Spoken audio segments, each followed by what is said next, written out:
On this particular day, Henry took the subway to work as usual. On the train, with his keen powers of observation, he struck up a conversation in Russian with a blonde beauty beside him. He pointed out that her Korovka brand chocolate was uniquely Russian, deduced from the indentations on her hands that she was a cellist, and wished her success for her evening performance. The girl was amazed by Henry's perceptiveness and warmly invited him to watch her performance and join her for dinner before getting off. But who could have predicted that in the blink of an eye, the subway would suffer a catastrophic accident, violently colliding with another train and derailing Henry, and the girl died on impact. For Henry, however, death was merely a new beginning. Time rewinds to 200 years ago on the open sea, when Henry, then a doctor, was treating feverish slaves. After refusing the captain's order to throw cholera-infected slaves overboard, he was shot dead and cast into the ocean. But miraculously, not only did he survive, he gained the power of immortality. So Henry, who perished in the subway accident, soon resurrected in the river. Meanwhile, Detective Joe Martinez arrived at the subway accident scene. The lieutenant assigned her to the medical examiner's office to expedite determining whether the dispatcher had been driving under the influence.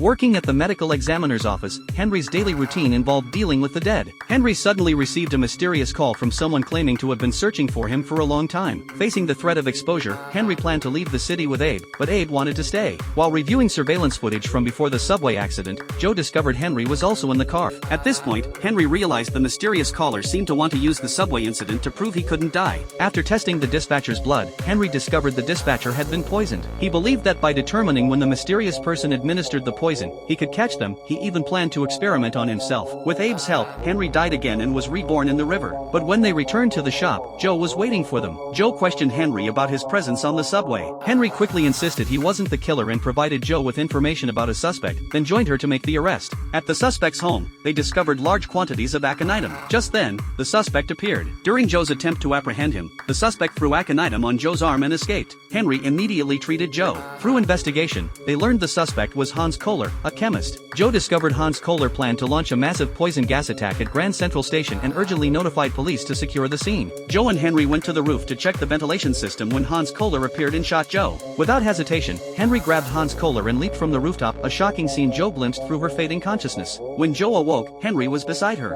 When she questioned him about falling from the roof, Henry insisted she had hallucinated. At the hospital, Henry received another call from the mysterious person, who claimed they shared the same curse and would be eternal companions. The next day, Joe found Henry and formally invited him to become her dedicated medical examiner. This episode is tightly plotted, full of suspense and twists. An immortal medical examiner and a justice-driven detective, what sparks will their partnership create? Who exactly is this mysterious person? Can Henry ever discover the secret to death throughout his endless years? All these mysteries await viewers to uncover in the show.